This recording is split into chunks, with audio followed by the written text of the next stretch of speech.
Okay. Magandang araw po sa ating lahat. Medyo masama pa rin ang panahon natin mga lods. Mahangin pa rin dito at maulan. At siguro nga baka hindi pa umalis yung bagyo mga lods. So magluluto muna tayo ng ulam mga lods. Ay magigisa tayo ng ulam muna.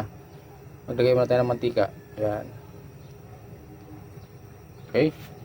Ayan mga lods. At painitin na natin mantika mga lods. No?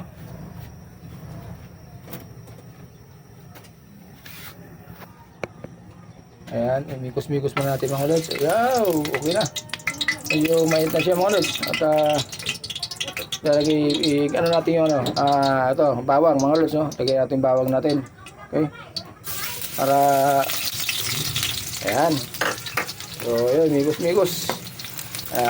Ayan, medyo papula-pulahin natin itong mantika natin. Bawang natin mga lods. Ayan. Maganda kasi mga lods pag medyo mapula-pula yung ating bawang. Tumalab talaga yung ng bawang ating amoy ng bawang. Mabango kasi mga lods, di ba? Ito kasi nagbibigay sa atin ng bango. Isa rin yan mga lods sa atin nagbibigay ng bango. Sunod naman natin mga lods ang ating sibuyas. Ayan. Okay? Ayan. Tapos siyempre, migos-migos. Ayan mga lods. Ayan o. Ayan, medyo huwag natin masyadong madali kasi matutong itong sibuyas mga lods. No? Ayan, at ayan, ano na natin mga lods, yung ating igigisa na ulam. Ano siya mga lods, yung ating igigisa na ulam.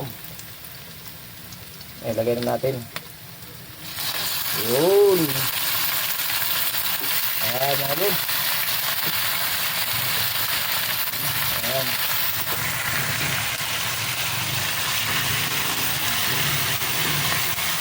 Ayan mga lods. At mga lods, pahinaan natin yung apoy. Medyo masyadong malakas yung apoy natin. Pahinaan natin at para magano siya mga lods. Para lambutin pa natin yan. No? Ayan. Ayan yung ating karning baboy mga lods. No? Palambutin lang muna natin siya. Ayan. So, minus muna natin. Ayan mga lods. Ayan. Ayan. Para lumabas yung katas niya mga lods. At siyempre, tatakpan muna natin ito mga lods. Takpan muna natin siya para lumabas yung kanyang katas. At saka natin siya lagyan ng mga lods. Okay, takpan muna natin mga lods. Ayan na mga lods. At medyo nagkakatas na siya mga lods yung ating baboy. Ayan mga lods. Yung ating ayan, nagkakatas-katas na siya. Pero siyempre mga lods, lagyan na rin natin siya ng para maglasa na rin siya mga lods. Ito, paminta. Ayan, lagyan natin ng paminta. Gusto kasi ng mga lods, masarap daw ay yung durog na paminta kaysa yung buo. Ayan. Depende naman sa atin yung mga lods. Depende lang naman sa atin. Kasi mayroong iba na gusto nila ay buo na paminta. Siyempre, yung iba naman ay gusto, katulad dito, yung pino. No? Kasi nga, may ibang mga lods ayaw nila ng maanghang na ayaw nila ng nakakain lang yung paminta buo kaya durog tayo. So sunod natin mga lods yung ating tuyo. Ayan, lagyan natin ng ilang lang. Huwag masyadong madami mga lods, no? Yung sakto lang muna. Ayan, hindi pa naman yan mga lods, no? Yan lang para maglasa lang yung natin. Yung ating pork, no? Ayan. So ayan mga lods, at ayan, tatakpan ulit natin mga lods. Pakukuloyin lang muna natin. Ayan, tapon ulit natin siya mga lods para lumabas yung kanyang katas. Pero at least meron na siyang tiplado. Ayan. Yan yung recipe natin mga lods, ha. Okay. Yes mga lods, at ito at lumalambot na siya mga lods, no? Lumalabas na rin yung kanyang katas. Ngayon gagawin natin mga lods, lagyan natin ng konting vinegar. At vinegar po. Ayan, ayan. Lagyan natin ng konting vinegar. Tapos siyempre mga lods, ito na rin lagyan natin yung ating ayan, oyster mga lods, no? Kailangan natin yan. Ayan. Para habang inano natin yung manunuot na sa kanyang sarap, dinamnam mga lods, no? At siyempre, no, lagyan din natin ng konting asin niya mga lods, no? Ayan, at para tumalab yung kanyang talaga. Ayan. Lagyan natin siya ng konting asin. Ayan mga lods. Ayan, ayan, ayan. Okay. Tapos takpan ulit natin mga lods, no? Ayan.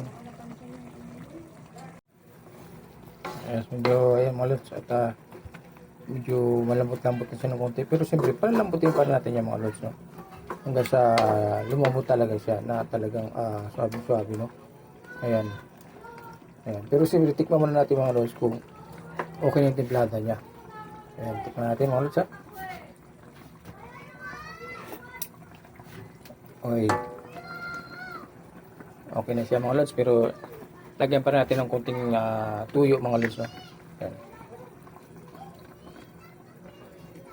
Ayan. Okay. Tapos mga lods, no? At lagyan din natin siya ng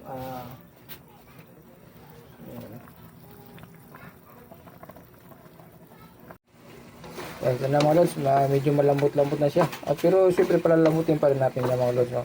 At ilagay na rin natin mga lods yung ating sili. Gusto ko kasi mga lods lagyan natin ng sili yan. Tapos siyempre lagyan na rin natin ng timplahan na rin natin mga lods ng ating yan, yung ating magic sarap. Ayan. Tapos mga lods, no, ilagay na rin natin yung ating meron tayo dito yung ayan, dahon, ayun, dahon ng paminta mga lods. Ilagay na natin ito mga lods. Ayan. Para sabay-sabay na siya mga lods. Ayan. Kahit isang piraso o dalawa, okay na yung mga lods. Papaano lang naman yung papapango. Ayan. Ayan. Medyo malambot na siya mga lods. No? Kasi ilagay naman natin yung ating Sprite. Ayan. Lagyan natin siya mga lods ng konti lang na 1 cup na brown sugar. Ayan. Para umano siya mga lods. No? Ayan. At siyempre, tikman natin siya mga lods. Kung okay na yung panlasa niya. Ayan mga lods. Tikman natin muna kung ano okay na siya sa timplada natin, panlasa natin. Wow! Okay na siya mga lods. So ayan. Palalambutin lang natin. Takpan na natin mga lods, ha. Mga lods, ito na yung Sprite natin. Lagay natin. Ayan. Ayan. Para talagang malambot na malambot siya mga lods. Ayan. Ayan. Okay. Ayan mga lods. At tatakpan na rin natin yan siya mga lods, no? Okay. Para talagang malambot na malambot siya. Ayan mga lods. Ito na siya. Ayan. Ito na nga po natin mga lods. At malambot na rin siya mga lods. So, pero simple, ano pa rin natin. Ayan. Ayan. Okay siya mga lods. Ano. Ayan. Okay. Ayan. Pero tikman na rin natin mga lods kung papatok na yung lasa niya sa atin. So ayan. Ayan mga lods, no? Tikman natin kung ano okay na siya. Ayan mga lods, ha. Ayan. Lambot na talaga. So ayan mga lods, thank you very much. Thank you for watching. Kain na po tayo mga lods. Bye bye.